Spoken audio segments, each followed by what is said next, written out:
My husband's mistress showed up at my daughter's birthday party, and I made the worst decision of my life. I regret it to this day. I found the phone on a Tuesday afternoon while looking for my daughter's charger in my husband's car. It was wedged between the driver's seat and the center console, wrapped in a black case I'd never seen before. The screen lit up when I picked it up, showing a message notification from someone saved as "Work, Jennifer." My stomach dropped even before I swiped it open using his birthday as the passcode, because of course he'd use the same one for everything. The idiot. 4 months. 4 entire months of messages scrolling back through that chat. The first one I saw was from September, just after our daughter started 2nd grade. Just after I'd thrown him a surprise party for his 35th birthday. Just after I'd convinced myself we were doing okay, that the distance I'd been feeling was just normal marriage stuff, the kind of thing that happens when you've been together for 10 years. Hotel reservations with cute little heart emojis. Photos I couldn't unsee even if I wanted to. Her in his arms. Her wearing his company shirt, the navy blue one I'd ironed for him just last week. Sprawled across sheets I recognized from the boutique hotel downtown, where we'd celebrated our anniversary 3 years ago. The same hotel. He'd taken her to the same hotel where he'd told me he loved me on our anniversary. The irony wasn't lost on me, and neither was the cruelty of it. I scrolled through messages where he called her baby, where she sent him photos late at night, where they made plans around my schedule. "Your wife has that work dinner Thursday," one message read, like I was just an inconvenience to work around. Like I was a problem to solve instead of a person he'd promised to love forever. There were inside jokes I didn't understand. References to songs I'd never heard him play.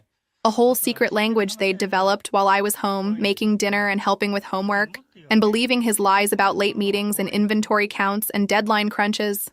I sat there in the garage, my daughter calling, "Mommy, where's my charger?" from inside the house, and I methodically photographed everything. My hands were steadier than my breathing. I took screenshots of the worst messages. The ones where she asked if he'd leave me, where he said he was working on it, where she sent photos I won't describe because they're burned into my brain already. Every message, every photo, every disgusting "I love you" and "can't wait to see you tonight, baby." And this is real. We're real. My hands were shaking, but my mind was crystal clear in that terrifying way where you know your life has just split into before and after. I created a hidden folder on my phone, took me 3 tries because my fingers kept slipping, and transferred everything there. Then I put his secret phone back exactly where I'd found it, wedged it between the seat and console at the same angle, made sure the screen was locked, and went inside. "Found it!" I called out, holding up my daughter's charger that I'd grabbed from his glove compartment. She was in the living room watching cartoons, oblivious, happy. I looked at her little face, laughing at something on screen, and felt this wave of protective rage so intense I had to grip the doorframe. She'd be 8 in 3 weeks, 8 years old, and her birthday party was going to be the day everything changed. I made chicken parmesan that night, his favorite. I don't know why I chose that specifically. Maybe some twisted part of me wanted to seem extra normal, extra unsuspecting. I breaded the chicken carefully, made the sauce from scratch the way his mother had taught me, grated fresh Parmesan cheese. I set the table with our wedding china that we only used for special occasions. If he noticed the china, he didn't comment on it. That night at dinner, he asked me how my day was. Just sitting there, cutting his chicken with the knife I'd sharpened that morning, asking about my day like he gave a damn.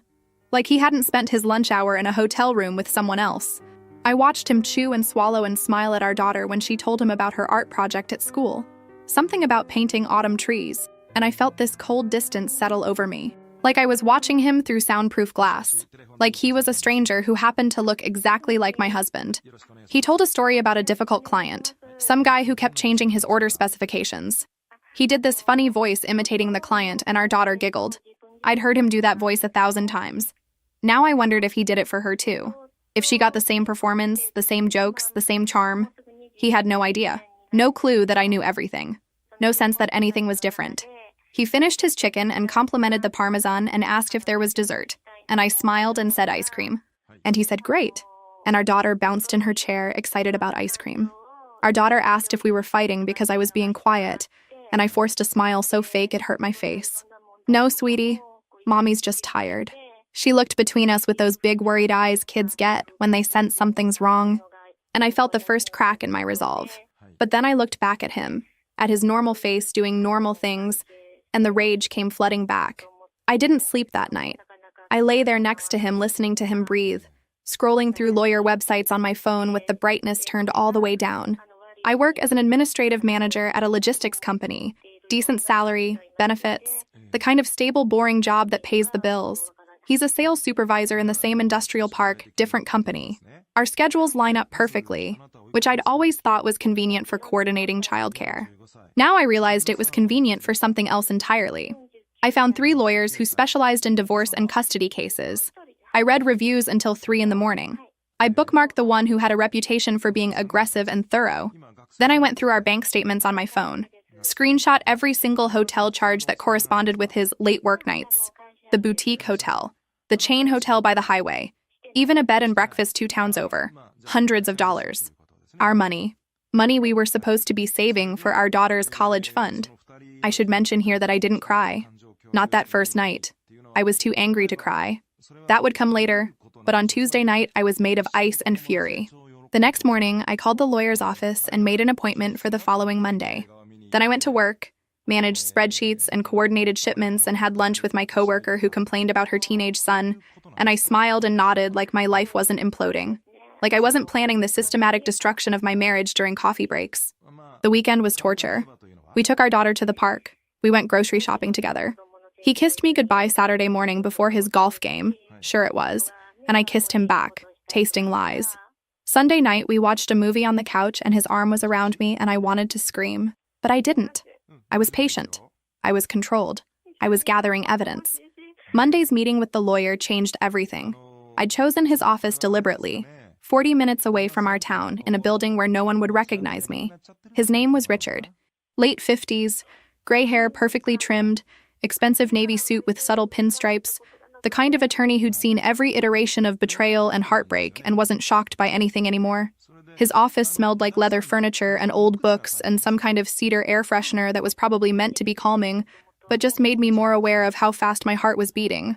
I walked into his office with my phone full of screenshots and my folder of bank statements I'd printed at work on my lunch break, and I laid it all out on his massive mahogany desk. The messages, the photos, the appropriate ones. I wasn't about to show explicit images to a stranger, even a lawyer. The hotel charges highlighted in yellow on the credit card statements, the pattern of Thursday nights, the gifts purchased that I'd never received, 4 months of methodical documentation spread across his desk like evidence at a trial. He listened without interrupting, taking notes on a yellow legal pad with a fountain pen that made scratching sounds that filled the silence when I paused. His expression never changed. No shock, no disgust, no sympathy. Just professional assessment. When I finished, he looked at me over his reading glasses, the kind people wear on chains around their necks, and said something I'll never forget. You have an ironclad case for divorce. The documentation is thorough, the evidence is clear, the pattern is established. But what you do with that information, how you deploy it, that's going to determine everything that comes next. Are you looking for a clean break? Or are you looking for revenge? The question hung in the air between us. I could hear traffic outside his window. 17 floors down. Someone laughed in the hallway. The clock on his wall ticked steadily, each second passing while I figured out how to answer honestly. I sat there in his leather chair, in his office that smelled like old books and furniture polish and expensive carpet, and I knew the answer before I said it. Both. I wanted both. Both, I said out loud, and he nodded like he'd expected that answer. Then we need to be strategic, he said, flipping to a fresh page on his legal pad. First priority is protecting your assets and your parental rights. Documentation is key. I need you to photograph every valuable item in your home. Make copies of all financial documents, tax returns, mortgage statements, car titles, insurance policies, investment accounts, everything. Create a paper trail that proves the marital assets and your contributions to the household. He walked me through the process systematically. Open an individual bank account at a different bank than our joint accounts. Transfer a reasonable amount of money, enough to live on for a few months, not so much that it looks like I'm hiding assets. Document my daughter's routine, school schedule, medical appointments, extracurricular activities. Establish that I'm the primary caregiver without making it look like I'm deliberately excluding him. Above all, he said, leaning forward with his hands folded on his desk, don't confront him yet. Don't let him know you know. People do stupid things when they're cornered. Hide assets, drain accounts, destroy evidence, create competing narratives. You have the advantage of information right now. Keep it. For how long? I asked. Until we have everything documented and ready to file. 2 to 3 weeks minimum. 3 weeks of pretending. 3 weeks of lying next to him at night. 3 weeks of normal morning routines and dinner conversations and bedtime stories for our daughter. 3 weeks of being the clueless wife while he continued his Thursday night appointments. We'll start the filing process immediately, Richard continued. I'll prepare the paperwork this week. You keep gathering documentation. When you're ready to confront him, you'll already have legal protection in place. I nodded, already thinking about my daughter's birthday party, 3 weeks away, at the community center we'd rented, with 23 kids invited. So I became a spy in my own home. For 3 weeks, I played the perfect wife while secretly dismantling our life together piece by piece. Every morning, I woke up before him, made coffee, packed our daughter's lunch with the little notes she liked. Today, you're amazing. Love, Mom. Kissed him goodbye when he left for work. Every evening, I made dinner, helped with homework, ran bath time, read bedtime stories. We were a picture-perfect family from the outside. But in the quiet moments, when he was in the shower, when he was out getting gas, when he worked late, actually late or hotel late, I couldn't tell anymore, I was building a case against him. I found the credit card statements hidden in his office desk, the one he thought I never looked in. He'd been clever about most of it, using his personal card instead of our joint one. But I had access to all our accounts online, and he'd never thought to change the passwords. $300 at a jewelry store in September. I'd received nothing. $200 on perfume at a department store in October. Not my perfume. An $80 charge at a lingerie boutique. Definitely not my size. I photographed every receipt, every statement, every transaction that didn't make sense. A weekend getaway to the coast that he'd told me was a mandatory work conference. $700 at a bed and breakfast, romantic dinner included. I cross-referenced dates with his work calendar that I had access to because we shared a family account, and confirmed what I already knew. No conference, just lies. The worst part wasn't the money, though that hurt. It was the effort he'd put into it. He'd created entire elaborate stories.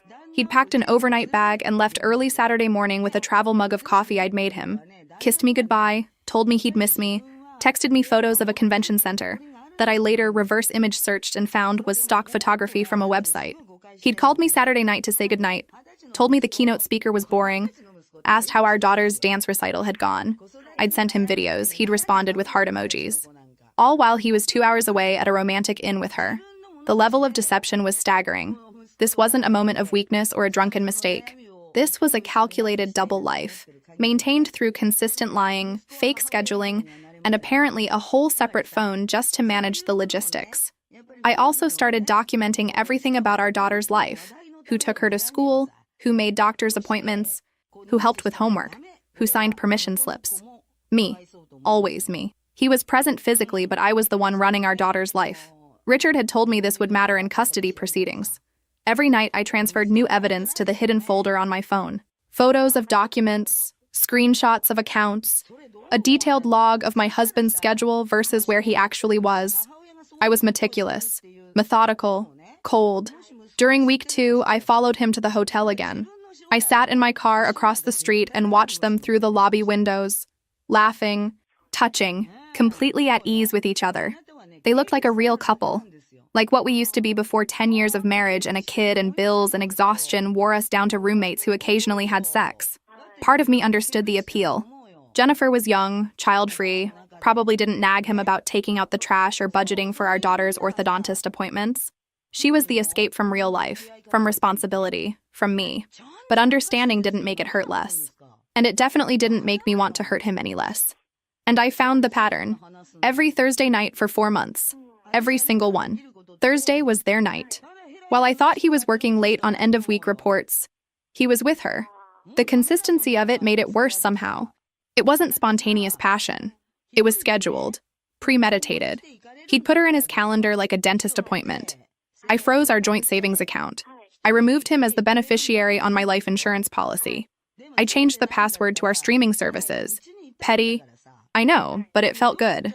And I started planning our daughter's 8th birthday party. She wanted a big party this year. Her birthday fell on a Saturday, and she'd asked if we could rent the community center and invite her whole class, 23 kids. I said yes immediately. My husband looked at me surprised. I'm usually the practical one, the one who suggests small gatherings to save money. But he didn't argue. He just smiled and said, "Sure, sounds great, honey." He had no idea what was coming. None. Richard had helped me file the initial divorce paperwork during week 2. Everything was ready. I just had to serve him, but I was waiting for the right moment. My daughter spent the week before her party talking about nothing else. She made a list of games she wanted to play. She changed her mind about the cake 3 times before settling on chocolate with purple frosting. She talked about which friends would sit at which tables. This was the most excited I'd seen her in months. And there was this voice in the back of my head asking if I was really going to do this. I silenced that voice. He'd destroyed our family. I was just making sure everyone knew it. Thursday night, 2 days before the party, he came home late again. I asked where he'd been, and he said traffic. Work ran late, the usual excuses. I nodded and smiled and served him dinner. And I thought about how, in 48 hours, his entire life was going to implode. Friday night, we had a family dinner, the last one we'd ever have. Our daughter was chattering about the party, asking if Daddy would do his funny dance for her friends. He promised he would, made her giggle with a preview of his moves. I watched them together and felt this strange disconnection, like I was already looking at them from the other side of the destruction I was about to cause. My daughter hugged him before bed and said, "I love you, Daddy." He hugged her back and said, "I love you too, Princess." And I thought, after tomorrow, those moments are going to be supervised visits and custody exchanges in parking lots. But I didn't stop. Couldn't stop. The anger was a freight train, and I was just holding on. Saturday morning, the day of the party, I woke up at 5:30. I couldn't sleep anyway. I checked the community center rental confirmation, verified the catering order, confirmed with the entertainment company we'd hired to do face painting and balloon animals. Everything was organized. Everything was perfect. Except for the message I'd received at midnight. An anonymous text to my phone, just a photo of the community center's exterior with no words. I stared at it for 10 minutes trying to figure out who'd sent it. And then I remembered. My husband had posted about the party on social media 3 days ago. He'd shared a photo of the invitation with some caption about his little girl growing up so fast. She'd seen it. She knew about the party, and she was going to show up. I could have stopped her. I could have called her and warned her to stay away. But I didn't. Because some part of me, the part that was made of rage and pain, wanted her there. Wanted her to see what I was about to do. My mother arrived at 10 to help set up. We decorated with streamers and balloons in my daughter's favorite colors, purple and silver. We arranged tables and chairs, set up the gift table, tested the sound system we'd rented for music, and the projector we'd borrowed for a slideshow of my daughter's baby photos. That projector. I'd requested it specifically, told my husband it would be cute to show pictures of her growing up. He'd thought it was a sweet idea. He had no idea I'd loaded a USB drive with something else entirely. My mother kept asking if I was okay. I was moving through the setup like a robot, precise and emotionless. She'd seen me plan events before. I'm good at logistics, at making things run smoothly. But this was different. This was military precision. This was preparation for war. "Are you sure about this party?" she asked me while we were hanging the banner. "You seem tense." "I'm fine," I said. "Just want everything to be perfect for her birthday." My mother gave me this look like she didn't quite believe me, but she didn't push. Guests started arriving at 11:30. Kids in party dresses and button-up shirts, carrying wrapped presents, parents dropping them off or staying to chat. My husband played the perfect host, shaking hands with other dads, laughing with the moms, helping kids find the snack table. Our daughter was radiant in her new purple dress, running around with her friends, happy and innocent and completely unaware.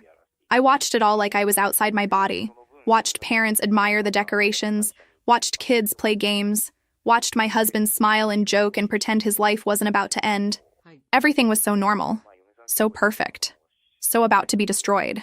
I watched my husband check his phone 6 times in the first half hour. He looked nervous, kept glancing at the entrance. At one point, he stepped outside to make a call, and when he came back in, his face was pale, but he plastered on a smile and went back to host mode. She was coming. He knew it. And he couldn't stop it without revealing everything. 12 o'clock came and went. 12:10. I started to think maybe she wouldn't show. Maybe she'd gotten the message he was trying to send her. Maybe I'd have to do this without her here. And then, at 12:15, the door opened. She arrived fashionably late.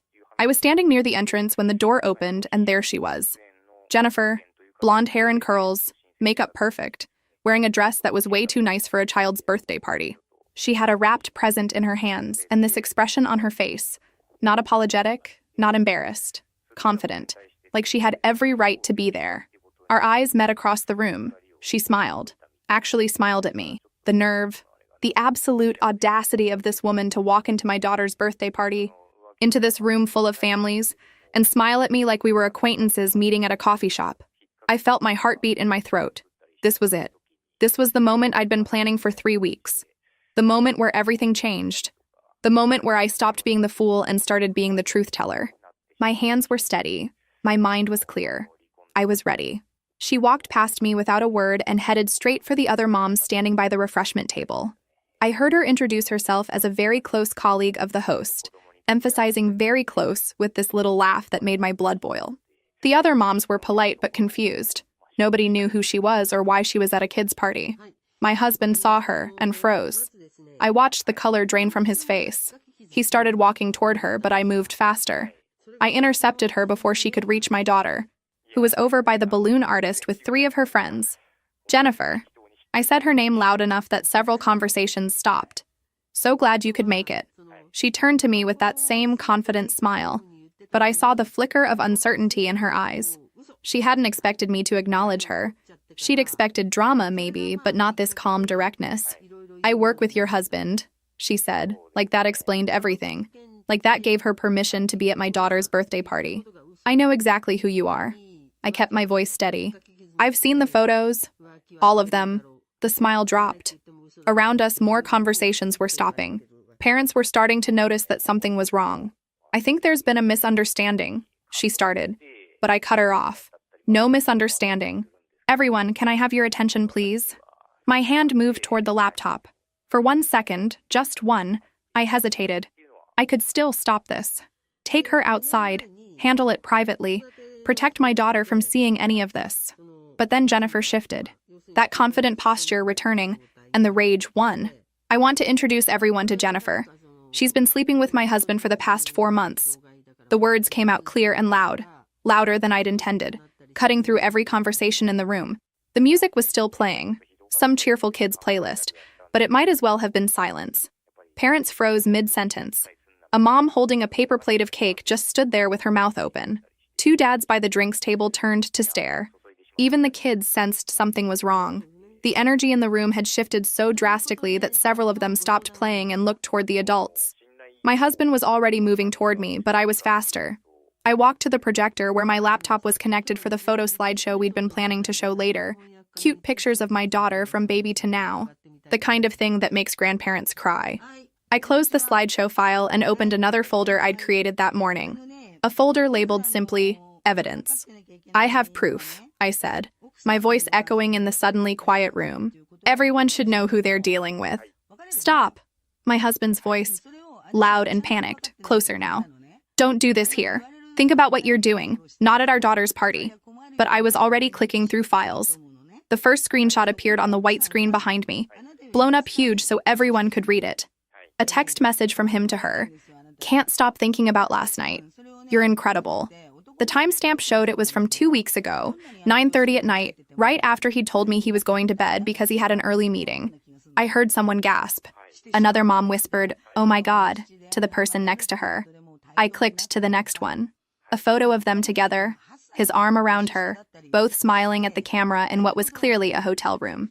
You could see the corner of the bed, the generic hotel art on the wall, the complimentary coffee maker. Nothing explicit, but the intimacy was obvious. Click. Another message, this one from her. When are you going to leave her? I'm tired of being your secret. His response, soon, baby. I promise. Just need to figure out the timing. Click. A hotel reservation confirmation? The boutique hotel. The same one where we'd celebrated our anniversary. 2 nights in October, $473. I pulled up our joint credit card statement on screen next to it. No charge. He'd used his personal card, hidden it from me. Click. More messages. I love you. Miss you so much. Plans for future trips. Discussions about what they'd do when they were finally together. Jennifer tried to move toward the exit, but several moms had unconsciously formed a kind of barrier. Nobody was physically stopping her, but the crowd had shifted and she was boxed in by scandalized witnesses. One mom grabbed her phone and started taking pictures of the screen. Then another mom did the same. And another. Within 30 seconds, half the adults in the room were documenting the evidence with their phones. Did you know he was married? I asked Jennifer directly, my voice cutting across the murmurs. Did you know about his daughter? She stammered something I couldn't hear. Someone told her to speak up. I didn't. He said you were separated. She tried. But even she didn't sound convincing. Her voice was shaking. Her face had gone from confidently defiant to pale and trapped. I clicked to another screenshot, one I'd saved specifically for this moment. One where she'd written, "Your wife won't find out," in response to his worry about leaving evidence. The timestamp was from 6 weeks ago. She knew, I announced to the room. She knew the whole time. My husband reached the laptop and tried to close it, tried to unplug something, but I'd already moved to stand between him and the equipment. He looked at me and I saw panic in his eyes. Real fear. That's when I heard my daughter's voice. Small and confused and scared. Mommy? Mommy, what's happening? Why are there pictures of Daddy on the screen? Why is everyone looking at us? My mother moved immediately, scooping up my daughter and trying to take her to another room. But my daughter was fighting her, screaming for me. Mommy! Mommy, what's wrong? What did Daddy do? I turned and saw my daughter's face, red, tears streaming, absolutely terrified. For just a second, the cold fury cracked. For just a second, I thought, what am I doing? This is my baby's birthday party. But then I looked at my husband, at Jennifer trying to edge toward the exit, and I kept going. I've already contacted my lawyer, I said, my voice carrying over my daughter's crying in the background. The divorce papers will be served Monday. And I'll be sending all of this to your company's HR department first thing Monday morning. Jennifer fled, just turned and ran out of the community center. Several parents were gathering their kids to leave. One dad was glaring at my husband like he wanted to punch him. A couple of moms looked at me with this mixture of sympathy and horror. My husband finally found his voice. "You're destroying our family." I laughed. Actually laughed. "I'm destroying it? You destroyed it. I'm just making sure everyone knows who did the destroying." Then I unplugged the laptop, gathered my things, and walked toward the room where my mother was holding my daughter. The party was over. I'd won. I'd exposed him. And I'd traumatized my daughter on what should have been her happiest day. The drive home was silent. My daughter sat in the back seat staring out the window. Not crying anymore, just empty. When I tried to talk to her, she didn't respond. When we got home, she went straight to her room and closed the door. My mother stayed for a while, cleaning up the house, giving me space. Before she left, she hugged me and said, "I love you, but that was cruel. He deserved it." I said automatically, "Maybe," but she didn't. My mother looked toward my daughter's closed bedroom door. She didn't deserve any of this. That night, I lay in bed alone for the first time in 10 years of marriage, and I heard my daughter scream at 3 a.m. I ran to her room and found her sitting up in bed, sobbing, saying she dreamed that her parents turned into monsters fighting at her party. I held her and rocked her and told her it was just a dream, but she kept crying and saying it was real. It happened. Everyone saw it. The next week was a blur of phone calls and damage control. Richard served the divorce papers Monday morning.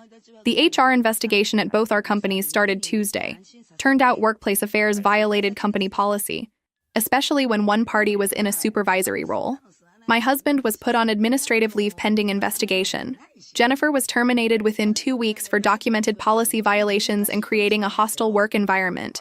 Several colleagues came forward once the investigation started. Apparently, this wasn't her first affair with a married coworker. I heard through the office grapevine that she moved to another state. Good riddance. My own job became uncomfortable. My boss called me in for a conversation about professionalism. Apparently, someone had complained that my personal drama was affecting the workplace. I wasn't fired, but I was quietly moved to a different team, away from anyone who might have connections to my ex-husband's company. The message was clear. Keep your personal life personal. I should have felt vindicated by Jennifer's termination, by my ex's administrative leave. Instead, I felt hollow. The gossip spread through our town like wildfire. Other moms texted me, some supportive, some clearly fishing for details, some just shocked. The story made it to the neighborhood social media groups. "Drama at birthday party," someone posted. And suddenly everyone had an opinion about what I'd done. At work, people avoided me, not because they sided with him, most didn't even know him, but because I'd become that person, the one who'd made a scene, the one who'd aired private business publicly, the one who couldn't keep it together. But none of that mattered compared to what was happening with my daughter. My daughter wouldn't go to school Monday. She said her stomach hurt, her head hurt, she couldn't go. I thought maybe she was coming down with something. Tuesday, she refused again, this time screaming when I tried to make her get dressed. Everyone's going to stare at me. Everyone saw. Everyone knows. She was right. The other kids' parents had been there. They'd seen everything. And kids talk. Wednesday, I forced her. I held her hand walking into school. Promised I'd pick her up early if she needed me. She went to her classroom with her head down, not making eye contact with anyone. The call came at 10:30. Principal's office. My daughter had hit another child. I drove to the school in a daze. My daughter, who cried when she accidentally stepped on an ant, had hit someone. When I got there, she was sitting in the principal's office, small and scared, refusing to talk. The other child, a boy named Ryan, told his version. He'd asked where her daddy was. Everyone else had been whispering about the party, but he'd asked directly. And my daughter had punched him in the stomach. "I'm sorry," she whispered when we got to the car. "I'm so sorry, Mommy." He kept asking, and I wanted him to stop. "It's okay, baby," I said. But it wasn't okay. Nothing was okay. The school counselor called that afternoon, strongly recommended therapy, had the name of a child psychologist. Could get us in this week given the circumstances. Dr. Martinez's office smelled like lavender and had toys in the corner, the kind of place designed to put kids at ease. My daughter went in first while I sat in the waiting room, flipping through parenting magazines without reading a single word. After 40 minutes, Dr. Martinez came out. "Can we talk?" Her office had paintings of peaceful landscapes on the walls, a box of tissues on every surface, the universal signals of a place where people came to cry. "Walk me through what happened at the party," she said. I told her.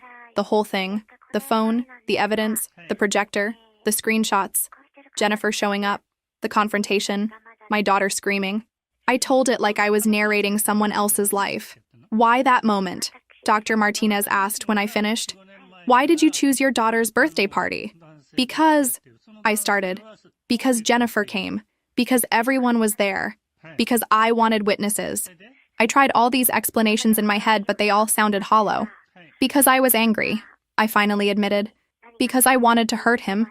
Because I wanted everyone to see what he'd done to me." "And your daughter? Did you think about her in that moment?" "I thought I was protecting her," I said. But even I could hear how weak it sounded. I thought I was showing her that her mother wouldn't be disrespected, that I would fight back. Dr. Martinez was quiet for a long moment. Then she said something that hit me like a slap. "You weren't protecting her. You were using her birthday as a stage for your revenge. There's a difference." I wanted to argue. I wanted to explain that he deserved it, that Jennifer had come uninvited, that I had every right to expose them. But all I could see was my daughter's face at the party, the confusion, the fear, the screaming. "She drew something in our session today," Dr. Martinez said, sliding a piece of paper across her desk. "I'd like you to see it." It was a crayon drawing, a building, the community center. I recognized the shape. Inside the building were stick figures, 2 giant ones facing each other, both with angry red scribbles for mouths. And between them, tiny and barely visible, a little figure with a sad face. Dr. Martinez pulled out a small recording device. "I recorded part of our session with your permission. I think you need to hear this." She pressed play. Her voice came through, gentle. "Tell me about your drawing, sweetie." My daughter's voice, so small. "That's my birthday party. And who are these big people?" "Mommy and Daddy. They got really, really big. Like monsters. And this little person? That's me. I wanted to hide, but there was nowhere to go. Everyone was looking, and I was so scared." Dr. Martinez stopped the recording. The silence in her office was deafening. "That's how she sees what happened, Doctor," Martinez said gently. 2 giants fighting while she's trapped in the middle. Small, powerless, scared. I stared at that drawing and felt something crack inside me. "I did this to her." "Yes," Dr. Martinez said. "Not unkindly, just honestly. You did. And now you have to figure out how to help her heal from it." That night, I let Sarah come over. I'd been avoiding everyone. Not just her, but all my friends. My family except my mother. Anyone who might ask questions or judge me. But I needed someone to talk to before I lost my mind completely. "Tell me I did the right thing," I said when she sat down on my couch. "Tell me I was justified." Sarah looked at me for a long moment. "You want me to lie to you? I want you to make me feel less like a monster." "You're not a monster," she said. "But you made a monstrous choice. There's a difference." He cheated on me for 4 months, Sarah. 4 months of lying and hotels and sneaking around. He deserved to be exposed. Maybe he did. But did your daughter deserve to witness it? Did those 23 kids deserve to see their parents explode? Did your daughter's birthday deserve to become a battleground? I opened my mouth to defend myself and nothing came out. Because what could I say? That I was angry? That I wanted revenge? That I thought public humiliation was justice? I wanted him to hurt. I finally whispered. I wanted him to feel as small and powerless and humiliated as I felt when I found that phone, and I got what I wanted. But now my daughter won't sleep through the night. She hits other kids. She's terrified of birthday parties and social events. She drew a picture of herself as a tiny person being crushed by giant angry parents. Sarah pulled me into a hug, and I started crying. Really crying. The kind of ugly sobbing where you can't breathe and your whole body shakes. What do I do? I asked between sobs. How do I fix this? I don't know if you can fix it, Sarah said honestly. But you can start trying. You can show her that you're not that scary, angry person anymore. You can prove that you're safe again. That night, I did something I'd been avoiding for a week. I listened to my ex-husband's voicemails. There were 17 of them. The first few were angry, cursing me out for humiliating him, for ruining his career, for destroying his relationship with his daughter. I almost deleted the rest without listening. But then they changed. By voicemail 8, his voice was different, quieter, broken. Please let me see her. I know what I did was unforgivable, but she's my daughter. I'm begging you. Please don't keep her from me. She needs her dad. She needs both of us to not be at war. Voicemail 15. I talked to a lawyer. He says you can't legally prevent me from seeing her without a court order. But I don't want to fight you in court. I don't want her to go through more trauma. So I'm asking, please, 2 hours, supervised, whatever you want. Just let me see my daughter. Voicemail 17. From that morning. Her teacher called me. They told me what happened at school. They told me she hit another kid. Please, we need to talk. Not about the divorce. About her. Please. I stared at my phone for a long time. Then I called him back. He answered on the first ring. Hello? Saturday. My mom's house. 2 hours. Supervised. You show up on time, you don't bring up the party or the divorce. You just spend time with her. Can you do that? Yes, thank you. Thank you so much. I'm not doing this for you. I cut him off. I'm doing it because Dr. Martinez says she needs stability from both parents. I'm doing it because she's been asking for you every day. I'm doing it because I finally realized that keeping her from you isn't protecting her. It's just hurting her more. I know, and I'm sorry for all of it. We'll talk about sorry later. Right now we talk about her. Only her. Agreed. When Saturday came, I drove my daughter to my mom's house. She'd been so excited all morning that she'd changed her outfit 3 times. She'd made him a drawing in art class, carefully colored, folded neatly in her backpack. Is Daddy still mad at me? She asked in the car. Why would he be mad at you? Because of the party. Because everyone saw, because I cried so loud. I had to pull over. Had to park the car and turn around to face her. Baby, listen to me. Daddy is not mad at you. I am not mad at you. What happened at the party was not your fault. It was Mommy's fault. Mommy made a bad choice. Daddy made bad choices too. But none of it was because of you. But if I didn't have a party? No. Stop. This is not on you. Do you understand me? You were celebrating your birthday. You invited your friends. You did everything right. The grown-ups messed up. Not you. She was quiet for a moment, processing. Are you sure? I'm sure. Daddy loves you so much. He's been wanting to see you all week. He misses you. Does he miss you too? The question caught me off guard. How do you explain to an 8-year-old that her parents' marriage is over? That love can die even when it was once real? Daddy and I aren't going to be married anymore, sweetie. But that doesn't mean he doesn't care about you. His love for you is completely separate from what happened between us. So I can still love both of you? Yes. You can always love both of us. And we both love you. That never changes. Okay? Okay. She buckled her seatbelt again. Can we go now? I don't want to be late. When we got to my mom's house, he was already there, sitting on the porch. When he saw our car, he stood up and I could see from his body language that he was nervous. My daughter unbuckled her seatbelt and ran to him, just ran. And he dropped to his knees and caught her and held her so tight, and I could see his shoulders shaking because he was crying. I missed you so much, princess, he said into her hair. I missed you so much. I missed you too, Daddy. Are you going to come home? Not right now, baby. But I'm still your daddy. That never changes, okay? Okay. I left them there. Went inside to sit with my mother while they played in the backyard. Through the window, I could see them on the swing set. Him pushing her, both of them laughing. Normal. Like nothing had changed, except everything had changed. That was the right thing to do, my mother said quietly. Took me long enough. Better late than never. She patted my hand. You're learning. That's what matters. The 2 hours turned into 3. When I finally told my daughter it was time to go, she hugged her father tight and made him promise to see her again soon. Next weekend? He asked, looking at me. Next weekend, I agreed. In the car, my daughter was lighter than she'd been in a week, chattering about the games they'd played, the jokes he'd told, how he'd promised to take her to the park next time. Mommy, she said as we pulled into our driveway. Yeah, baby. I'm glad Daddy's not mad at me. He was never mad at you, sweetie. And you're not scary anymore. I looked at her in the rearview mirror. Was I scary before? At the party. You got really scary. But you're okay now. Out of the mouths of children. The most devastating truths delivered in the simplest words. I'm working on being okay, I told her. I'm working on being the mom you deserve. You're still my mom. I still love you. I love you too, baby. More than anything in the world. And I meant it. Which is why I had to figure out how to stop being the mom who chose revenge over her daughter's well-being. How to start being the mom who put her first, even when it was hard.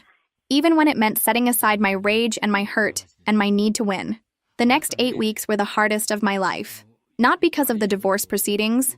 Those were actually straightforward given all the evidence. Not because of the financial stress of splitting assets and paying for 2 lawyers. But because every day I had to look at my daughter and see the damage I'd caused. The nightmares continued. 4 times a week, she'd wake up screaming. Always the same dream. Monsters fighting while she tried to hide. Sometimes the monsters had my face and her father's face. Sometimes they were just shapes. But always she was small and scared and unable to escape. Dr. Martinez saw her 3 times a week. Tuesdays, Thursdays, Saturdays. Each session cost money we didn't really have now that we were maintaining 2 households. But it was non-negotiable. My daughter needed help, and I'd put her in a position where she needed that help. The compulsive behaviors developed gradually. By week 3, she was checking the front door lock 7 times before bed, touching the doorknob in a specific pattern, starting over if she messed up the sequence. Her hands became raw and red from washing them 20-30 times a day. I bought special lotion and gentle soap, but the compulsion was stronger than the pain. It's giving her a sense of control, Dr. Martinez explained to me after one session. When your world feels chaotic and unpredictable, rituals feel safe. But if it continues, we may need to consider medication along with therapy. Medication. For my 8-year-old daughter. Because I'd chosen to expose my husband's affair at her birthday party, instead of literally any other time or place. Supervised visits with her father happened every weekend now. First at my mother's house, then at a neutral location, a park, a family restaurant. Each time she came back a little lighter, a little more like herself. And each time I had to face the reality that keeping her from him had only made things worse. My ex-husband and I had exactly 3 conversations during those 8 weeks, all about logistics, drop-off times, therapy schedules, school events we both needed to attend. We were polite, clinical, careful not to trigger each other. We'd both been advised by our lawyers to keep things civil for the custody evaluation. The custody evaluation took 2 months. Dr. Reynolds, the court-appointed psychologist, interviewed everyone. Me, my ex-husband, my mother, teachers, Dr. Martinez. She watched us co-parent, took notes on everything. During my evaluation, she asked about the party. I'd practiced my answer. I was emotional. I regret the venue and timing. I should have handled it privately. Should have, she repeated. Do you still believe the confrontation was necessary? I prioritized vindication over my daughter's stability. That was wrong. The final session, Dr. Reynolds was direct. Your ex-husband's affair was a betrayal, but weaponizing your daughter's birthday party shows concerning judgment. That said, you're doing the work to repair things. I'm recommending joint custody with mandated family therapy. The hearing came 2 months later, 4 months after the party. Both lawyers made their cases. It was brutal hearing parents describe my daughter's screams, listening to clinical descriptions of the trauma I'd caused. The judge ruled joint custody, Tuesday and Thursday nights plus every other weekend with him. The rest with me. Family therapy mandatory. It felt like losing, even though it could have been worse. After the hearing, my ex-husband and I stood in the courthouse hallway, both of us shell-shocked. "I deserved what you did to me," he said quietly. "I know that, but she didn't deserve it." "I know," I said. It was all I could say. What else was there? "I want us to be able to co-parent. For her sake. Can we try?" "I'm trying. That's all I can promise right now." He nodded. "It's enough. It has to be enough." We set up the shared calendar app that night, coordinated pickup and drop-off times, agreed to communicate only about logistics and our daughter's needs. No rehashing the past, no accusations, just two people trying to minimize the damage we'd both caused. The first official custody exchange was awkward and sad, packing her overnight bag with clothes and her favorite stuffed animal, driving to the neutral location, a grocery store parking lot, because that felt less loaded than either of our homes, watching her hug me goodbye and get into his car, coming home to an empty house that felt too quiet. But it got easier. After 4 weeks, the exchanges became routine. After 8 weeks, we could have brief conversations about her progress in school. After 12 weeks, we were both attending her school concerts and parent-teacher conferences, sitting in different rows but both there, both present. 6 months after everything exploded at my daughter's 8th birthday party, we'd settled into a new normal. The kind of normal that isn't really normal but becomes your reality because you don't have any other choice. My ex-husband has our daughter Tuesdays, Thursdays, and every other weekend. I have her the rest of the time. We coordinate through the calendar app. Texts for logistics only. No phone calls unless it's an emergency. No rehashing old fights. Just two people trying to be decent parents while navigating the wreckage of a marriage neither of us had fought hard enough to save. He found a new job after 3 months of searching. Had to take a pay cut. Moved to a smaller company in a different industry. The HR investigation ended with his termination, though his lawyer negotiated it as a voluntary resignation on paper. He pays child support on time. That's the extent of what I know about his professional life now. My daughter is doing better. The nightmares are down to once or twice a week instead of 4 times. The compulsive checking has decreased. 3 times before bed instead of 7. She still washes her hands too much, but we're working on it. Dr. Martinez says she's resilient, that kids can heal if given stable environments. So that's what I'm trying to be. Stable, consistent, predictable, the opposite of what I was at that party. Today, 9 months after the disaster, I'm throwing her a small party. Not a birthday party. Just a celebration. A do-over of sorts. My parents suggested it after seeing how much she'd improved in therapy. Let her have a happy party memory, my mother said. Replace the bad one with a good one. So here we are at my house. Me, my parents, my ex-husband, who I invited because our daughter asked me to, and I'm learning to say yes to things that make her happy even when they make me uncomfortable, and 3 of her closest friends. At school pickup yesterday, I ran into Stephanie, the PTA president who'd been at that first party, the one who'd taken photos of the projector screen. She gave me a tight smile and kept walking. Most moms are like that now, polite but distant. A few have warmed up again, the ones whose own marriages aren't perfect, who understand that people make catastrophic mistakes. But I'll never be invited to organize the spring fundraiser or help with the book fair. That ship sailed with the projector, and I've made peace with that. My daughter's well-being matters more than my social standing. She wanted chocolate cake with purple frosting. That's what we got. She wanted to play games in the backyard. That's what we're doing. She wanted both of us here, and we're both here. Maintaining polite distance but managing to smile at each other when she's watching. It's not what I imagined when I pictured family birthdays. There's no pretense that we're still a happy family unit. The friends' parents who dropped their kids off did that careful thing where they greeted me warmly but looked at my ex-husband like they weren't sure they should acknowledge him. Word gets around in small towns. But my daughter is laughing. Really laughing. Not the forced cheerfulness she'd had for months after the first party. She's playing with her friends without constantly checking to see if her parents are fighting. She's just being 8 years old. When it's time to sing happy birthday, I watch my ex-husband light the candles and my daughter's face glows in the candlelight. Genuinely happy for the first time in months. He catches my eye across the cake and gives a small nod. Not forgiveness. Neither of us has earned that yet. Just acknowledgement that we're doing this right today. During a quiet moment when the kids are playing outside and my mother is refilling drinks, my ex-husband comes over to where I'm standing. "Thanks for including me," he says. "She wanted you here." "I know. But you could have said no." "I could have. But I'm learning that what I want matters less than what she needs." I pause. I should have learned that 9 months ago. He's quiet for a moment. "I destroyed our marriage. But you're right. The way you handled it destroyed something too. It's the most honest we've been with each other since everything fell apart. We stand there in uncomfortable silence, and then my daughter calls for him to come push her on the swing, and he goes. And I watch them together thinking about all the ways we both failed and the one thing we got right. Her. Later, after everyone leaves and the friends have been picked up and my ex-husband has driven away, it's just me and my daughter cleaning up wrapping paper and streamers. That was a good party, she says. Yeah? Yeah. No one was scary. Everyone was nice. It was just normal. Normal. The thing I destroyed 9 months ago by choosing revenge over normalcy. The thing she's been craving ever since. I'm glad, baby. She's quiet for a minute, folding a piece of wrapping paper into smaller and smaller squares. Kayla's mom says you're brave. Kayla is her best friend. Her mom was at the disastrous party. Saw everything. What do you think? I ask. I think you got really scary. But you're not scary anymore. It's not forgiveness. Not really. But it's progress. It's her telling me that I've earned back some measure of trust, that she feels safe with me again. Thank you for telling me that, I say. Mommy? Her voice gets smaller. Did you and Daddy love each other before the fighting? I sit down on the floor next to her.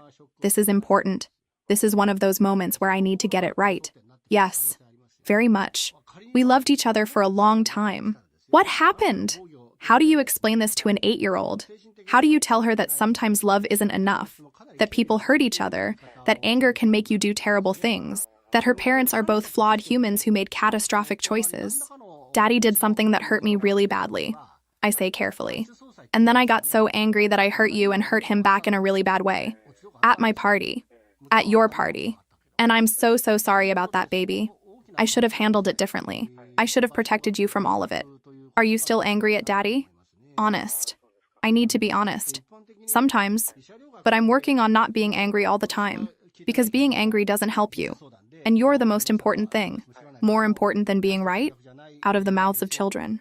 Yes. More important than being right. She thinks about this for a minute. Then, Daddy said he's sorry too. That he made bad choices. He did. We both did. But you're both trying to be better? We're trying. That's all we can do. She nods. Satisfied with this explanation in the way that kids are when you give them an honest answer instead of a perfect one. That night after she goes to bed, sleeping in her own room, only checking the lock 3 times instead of 7, I sit alone in the kitchen with a glass of wine. Sarah texts me, "How did the party go?" She checks in every week now.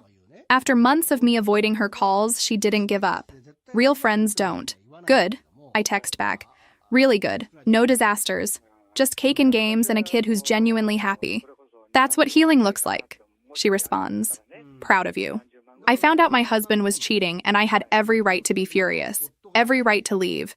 Every right to expose what he'd done. But I chose to do it at our daughter's birthday party. And my daughter paid the price. Months of therapy. Nightmares, compulsive behaviors. She called me not scary anymore today. It's progress. It's her telling me I've earned back some trust. Maybe someone else is holding evidence of betrayal right now, planning their own public confrontation. I don't know what I'd tell them. That I don't regret leaving him, but I regret how I did it? That some truths need light, but explosions create more damage than clarity? I used dynamite when I needed a flashlight. Every calm, boring day now is me trying to be better than I was that day. Every not scary anymore reminds me I'm on the right path. That's all I can do.